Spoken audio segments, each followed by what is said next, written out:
Районда Аккалфак җәмгыятенең 6 кусты оешып, алар составына 3 авыл җирлеге кертелде.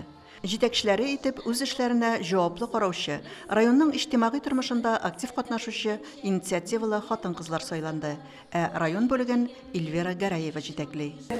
Ак калфак дигән сүз ул калфакның ак төсе түгел, ханымнарның, кызларның, әбиләрнең ак күңеле турында. Менә шушы ак күңелебезне без башкаларга да йоктырсак иде, гаиләне, туган телебезне, милләтебезне саклау безнең төп бурычыбыз. Аккалфак Бөтендөнья татар хатын-кызлары иҗтимагый оешмасы алдына хатын-кызларның җәмгыятьтәге ролен күтәрү, аналар һәм балаларның хокукларын яклау, телебезне саклау аша татар милләтен үстерү кебек зур максатлар куелды. Әби-бабалардан килгән йолалар һәм милли гореф-гадәтләрне кайтару юнәлешендә дә эшләр тәгаенләнгән. Бездә проблемалар җитәрлек, бәлки шул проблемаларны хәл итә алырлык оешма булып үсеп китәрбез дигән өмет бар. Чөнки төрле проблемалар 21 гасыр ул ниндидер проблемалар гасыры. Һәм аларны хәл итүдә хатын-кызлар күбрәк зирәклек күрсәтәләр, хатын-кызлар күбрәк тапкырлык күрсәтәләр дип әйтәм.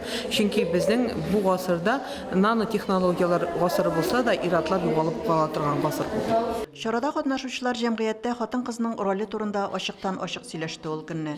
Әлеге темага матбугат үзәге журналистлары үткәргән сораштыру да тәкъдим ителде.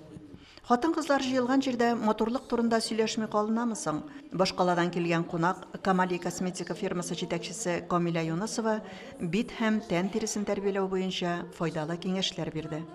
Җәмгыять башлангычы бик матур күренә, бик матур буларга шаптыра, бик нәтиҗәле эшләр дип уйлыйм.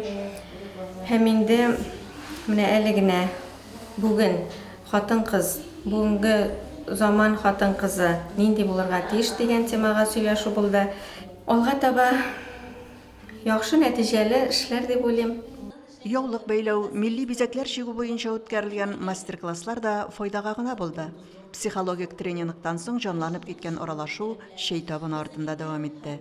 Әлфинур Доңманова, Динар Нуртдинов, Мөслим телевидениесе.